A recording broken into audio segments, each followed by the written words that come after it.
दक्षिण एशिया क्षेत्र के भारत और पाकिस्तान सहित 7 देशों ने दक्षिण एशिया मुक्त व्यापार समझौता 1 जनवरी 2006 से लागू किया है। स्टॉक को सभी दक्षिण देशों में लागू करने की समय सीमा 1 जुलाई 2006 को निर्धारित थी। डायोस, जहां विश्व आर्थिक फोरम का वार्षिक सम्मेलन आयोजित होता है, वहां स्थित है। स्विट्जरलैंड में दावोस शहर स्विट्जरलैंड में अवस्थित है। विश्व आर्थिक मंच की बैठक का आयोजन इसी शहर में होता है। निम्नलिखित देशों में से कौन सा एसियान का सदस्य नहीं है? बांग्लादेश। आसियान के सदस्य राष्ट्र की संख्या 11 है।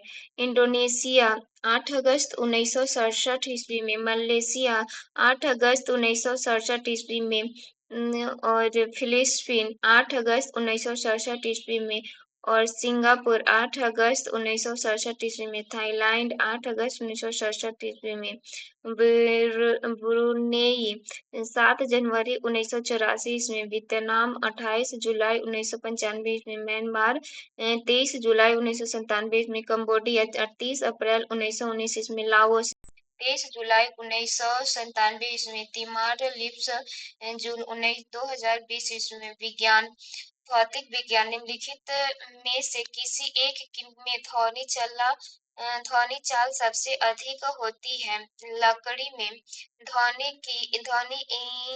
एक स्थान से दूसरे स्थान तक तरंगों के रूप में गमन करती है। ध्वनि तरंग अनुदैर्ध्य यांत्रिक तरंग है। यांत्रिक तरंग विभिन्न आवृत्तियों की हो सकती है। अनुदैर्ध्य तरंग होने के कारण इसके संचरण के लिए किसी माध्यम की आवश्यकता पड़ती है। निर्वात में ध्वनि तरंगों का संचार नहीं होता है। विभिन्न माध्यमों में ध्वनि की चाल इस प्रकार है। मध्यम ध्वनि की चाल की तीव्रता सेकेंड है। 0 डिग्री सेल्सियस का वायु 322 मी सेकेंड। 100 डिग्री पर वायु 387.40। जल 1460। समुद्री जल 1520। एल्युमिनियम 6400। पाइनवुड 3320 इसमें। पारा 1450। समुद्री जल 1533। कांच 5640। वस्तु ध्वनि की चाल उस माध्यम पर निर्भर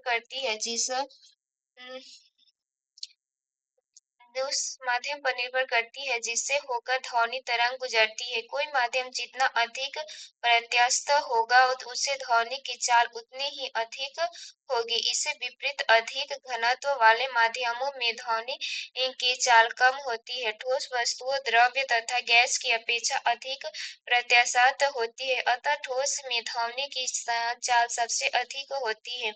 समान प्रयोग में लड़ाई जाने वाली प्रदीपीय ट्यूबलाइट पर निम्नलिखित में से कौन सा अंकित होता है? 6500 के।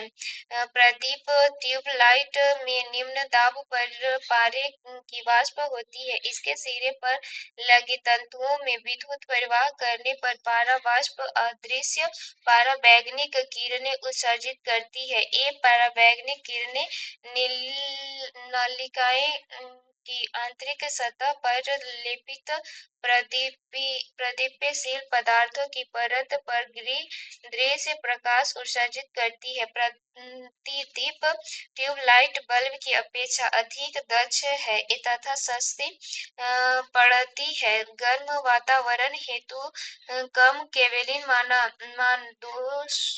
2000 से 3500 केल्विन वाली ट्यूबलाइट प्रयुक्त की जाती है, जबकि शीत वातावरण हेतु अधिक केल्विन मान 4100 से अधिक केल्विन तक वाली ट्यूबलाइट प्रयोग में लाई जाती है। भारत में अधिक केल्विन मान वाली ट्यूबलाइटों की अधिक प्रयोग की जाती है।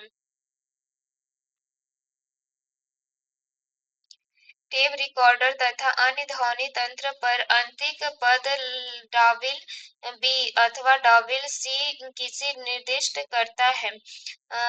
शोर हार्स परिपथ जे टेप रिकॉर्डर की खोज 1899 में पाउलसेन ने की थी। यह एक ऐसा उपकरण है जिसमें ध्वनि का अभिलेखन और पुनरुत्पादन दोनों ही किया जाता है। यह विद्युत चुम्बकीय परीक्षण के सिद्धांत पर कार्य करता है। ध्वनि का अभिलेख स्टील टेप या लोहे के छोटे छोटे कणों के लेप चढ़े प्लास्टिक टेप पर किया जाता है। निम्नलिखित प्रकरणों में किसी एक के साथ पद संबंधित है।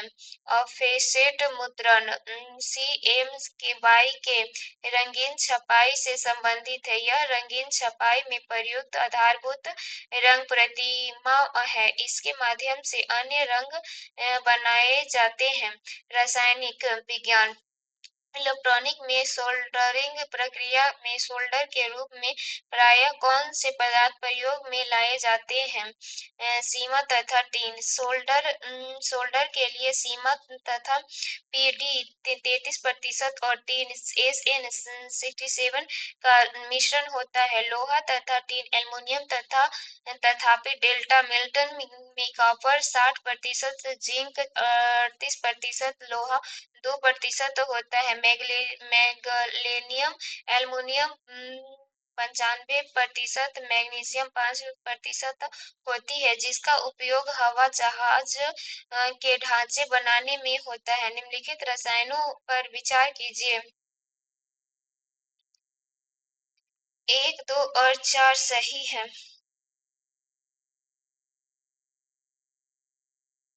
बेंजीन कार्बन कार्बन टेट्राक्लोराइड और ट्राइक्लोरोथीलीन। निर्जर धुलाई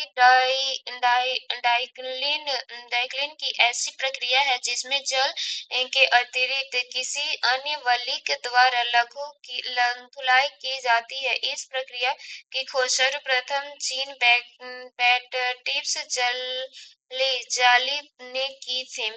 बेंजीन C6H6 का सर्वाधिक प्रयोग अन्य रसायनों में किया जाता है। इसे सर्वाधिक विनिर्मित रसायन एसिटालीन है।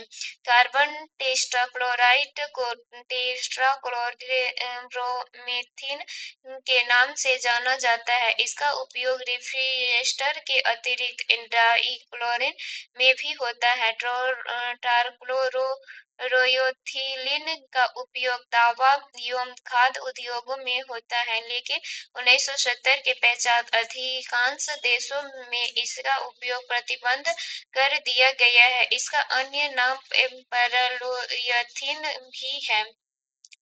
वनस्पति विज्ञान वनस्पति विज्ञान सेल्यूलोस छितर रोक शीशा बनने के लिए प्रयोग में लाया जाता है। पॉलीसोकेराइट जल में विलयशील नहीं है। ए और आर दोनों सही है। आर ए का सही स्पष्टीकरण है। सेल्यूलोज से पौधे की कोशिका भित्ति का निर्माण होता है। यह अंगूर शर्करा के कई अणुओं से निर्मित अणु वाला एक प्रकार का कार्बोहाइड्रेट है। पौधे की कोशिका का आकार प्रकार ग्लूकोज पर निर्भर करता है। अंततः यह देशों में परिणत हो जाता है, जो विशिष्ट धागों के निर्माण जैसे रेगियान छितर रोक बनाने में होता है। पॉलीसेकेराइड एक कार्बोहाइड्रेट के 3 प्रकारों मोनो सेकेराइड डाइसेकेराइड्स में से एक है। यह मोनोसेकेराइड के कई अणुओं के मिलने से लंबी श्रृंखला वाली लघुनशील में से निर्माण होता है। कुछ पॉलीसेकेराइड जल में घुलनशील होते हैं। हाँ।